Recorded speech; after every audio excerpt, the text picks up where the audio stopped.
reflecting these past days, these past months, these past weeks, just here recently, really, not even a long time.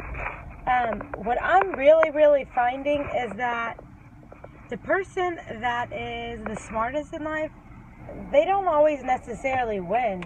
In school, like those that actually have the highest grades, that are the smartest, they are the achievers, right? They're the ones that are awarded, they get the accolades.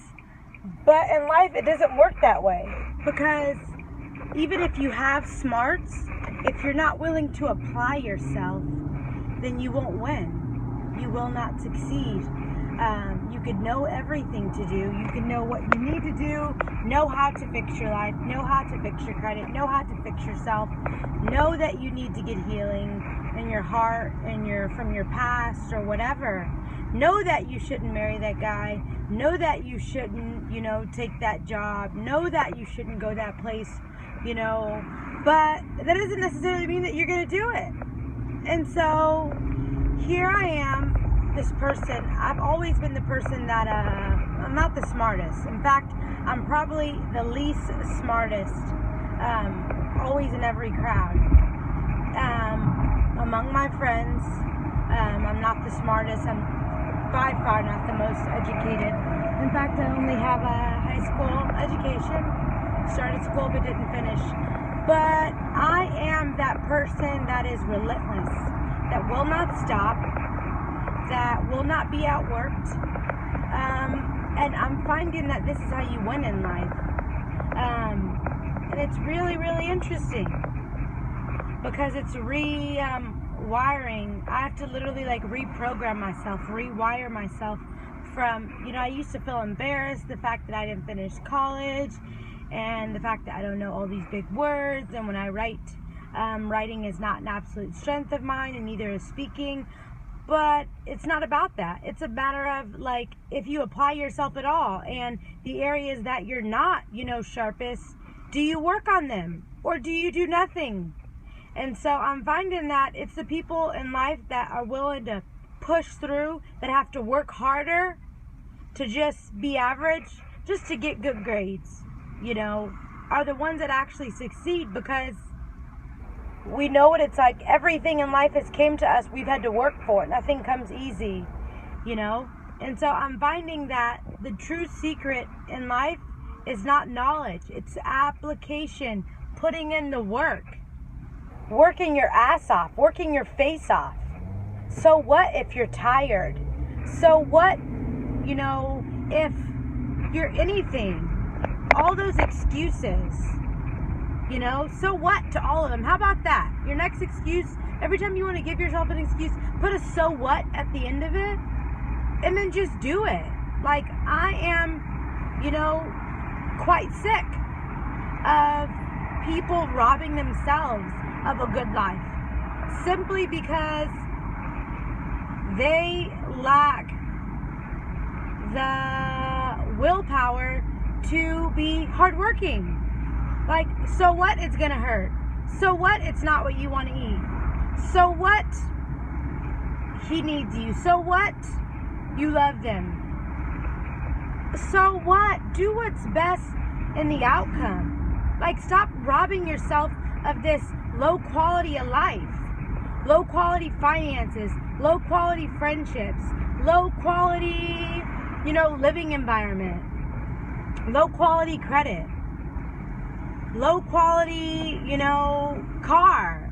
And it's not about material possessions, not at all. It's about, hey, if that's not what you want, then get off your butt and work for it.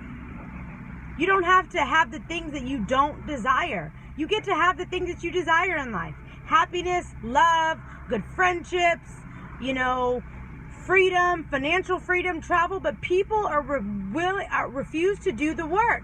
So what? You went through some stuff in your childhood. So did I. So did everybody. Everybody has a story.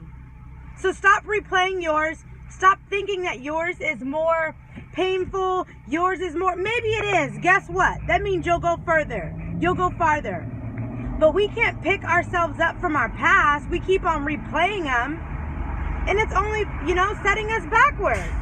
It's like we keep on playing rewind to the future. Listen, it's way more to the movie. But we can't even get to the next part of the story because we keep on playing Rewind. So what? You don't want to get up. Get up anyway. So what? It hurts. So what? You're tired. Stop being lazy. Seriously. I'm sick of it. We are robbing ourselves. I have discovered that life does not defeat us. People do not defeat us. We are defeating ourselves in this very life.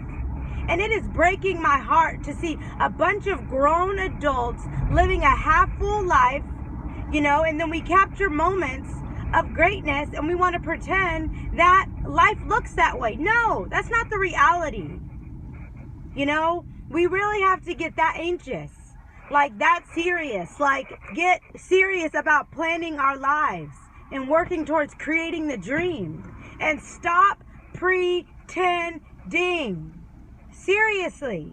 Secondly, if you're not happy, it's going to be very difficult for you to teach your kids, show your kids what happiness looks like because they pay attention to everything that you do.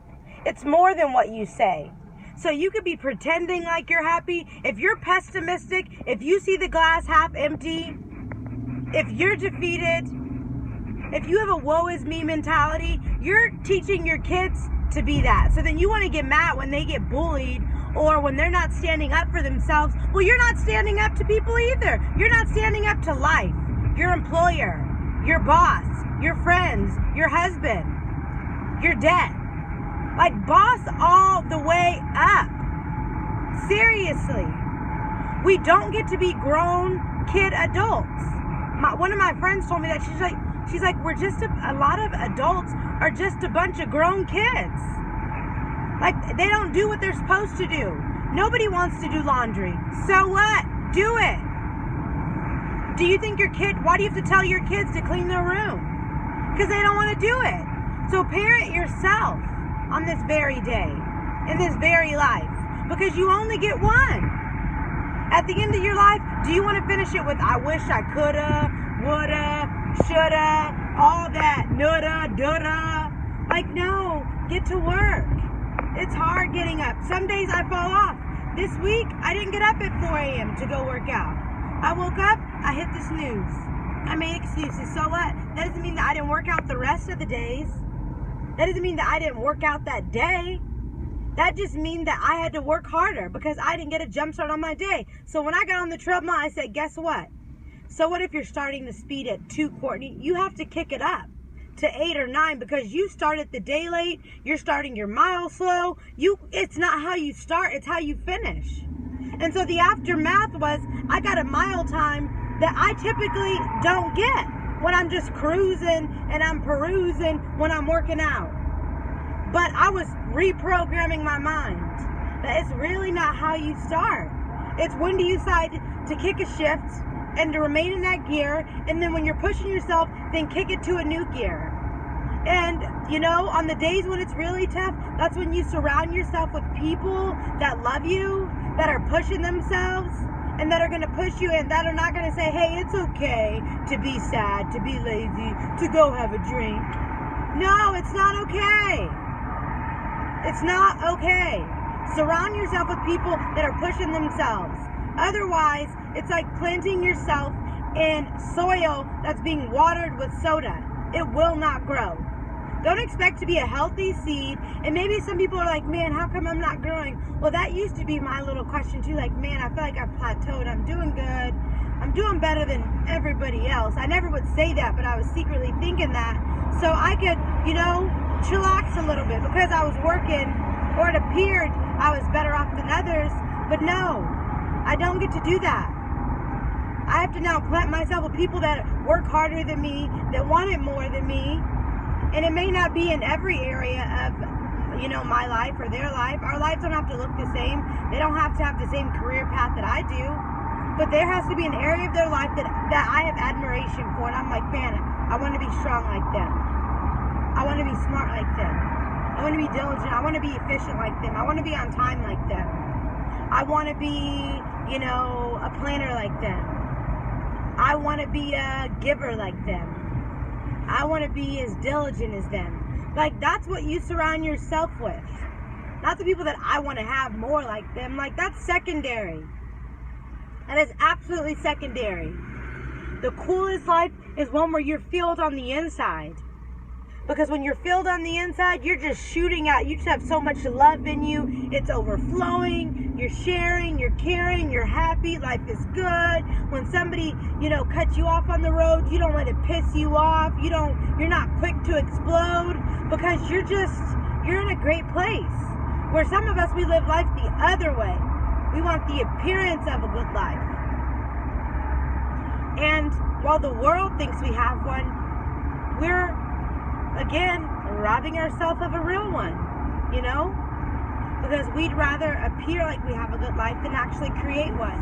So I'm challenging everybody to get off of your butts, get out of your excuses, to get clear with your life. What is it that you want?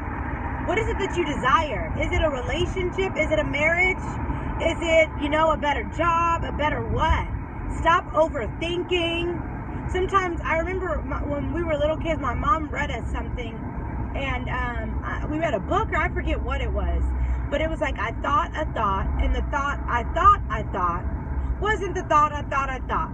If I would have thought the thought I thought, I wouldn't have thought so much. Basically, way too much thinking. All that thinking could have translated to a bunch of work, figuring it out. We spend so much time in thinking mode, sometimes we never take action, Then a whole hour done passed and we're like, oh, I guess I'll just do nothing. Not an option. Nothing changes that way. So, I need you guys to get serious about your life. If it's not for you, some people don't have enough in them to do it for themselves. Do it for your kids. It's like, I need to create a better life. I need to tap into happiness. I need to know what more feels like. I need to know what true happiness feels like so I can teach my kid that. Because if not, you'll teach your kid to pretend too. A lot of us we think that making our kids look all cute and fancy and saying yes ma'am, no ma'am, and cleaning their room is going to make them be a good person in life. But if their heart is empty, I'm sorry, but I am sick of parents saying, oh, you're a big boy, get up, don't cry. You're teaching your child to turn off his emotions and to pretend like they don't exist. No, what you say is, yes, you fell. Yes, it hurts. It's going to hurt for a little bit, but you're going to have to eventually get up, and you're going to have to walk, and you're going to have to deal with the pain until it goes away. But don't tell your kids to turn off their emotions. It doesn't hurt. You're a big boy. You're a big girl. You can handle it. No, you're telling them to pretend. And then you wonder why, and then grown adults become pretenders. Oh, it doesn't bother me. Then they explode. Or then they're passive aggressive. Because we were programmed from a young age to turn down what we truly feel, and then we don't even know how to identify what we feel as adults. Or we think that we have to continue to go through life, like pretending that nothing bothered us. It never hurt. When do we get to say, yes, it hurts? And I want to stay down right now. But I know that I can't stay down forever. I think that'd be a much more successful approach. I really think it would. And there was something else I wanted to cover.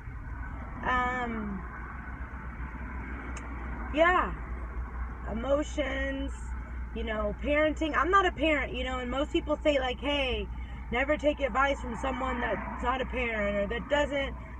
That's not true. I know a really good book, and it says a wise man learns from other people, mistakes, other people in general. So granted, I'm not a parent, but I have tons of parent examples around me, and I am able to learn from them, learn what to do, learn what I admire, learn what not to do. Oh yeah, and parents not letting them kids dress themselves and express themselves and wear what they want, It's different from being a hoochie. We're not talking about that. But if a kid has an opinion, they have a desire to wear something, why are you telling them, turn off your opinion, turn off your creativity? Because the world is not going to appreciate it. The world is not going to like it. The world is not going to respect it and wear what my opinion says, because my opinion is the right opinion. What I put together matches. You're telling your kids to deny their creativity, to do what's safe, to do what you have identified as safe, instead of discovering on their own. You know, you're teaching them to not trust themselves and their creativity. As long as they're covered up, who cares what they want to wear if it doesn't match? You're teaching them to lead.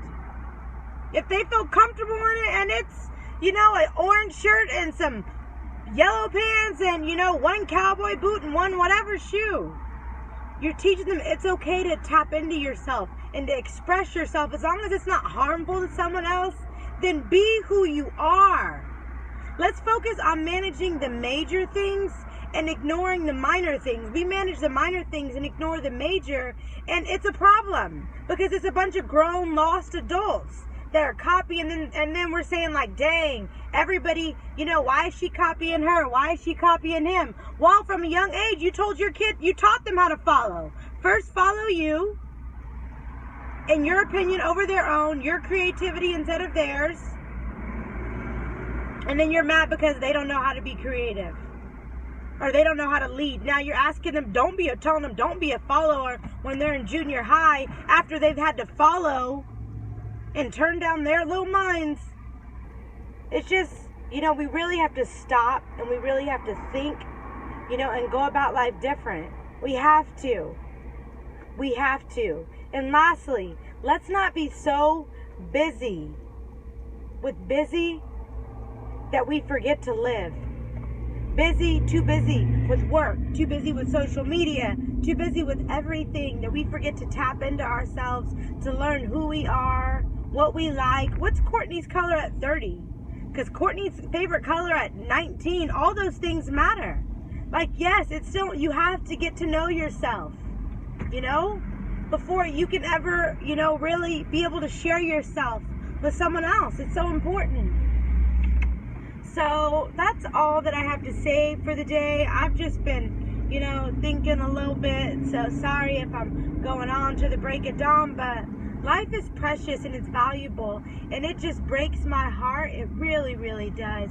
When I see, you know, so many people just robbing themselves. It'd be different if we were still slaves, if anybody was a slave, and they were forced to live a life, you know, that they did not want, you know. They were forced. They had no other option. But we have options in this life. So is your option to continue to do things the same and be miserable? Is your option to do things different? Choose wisely. I love you, my dear. Have a good day.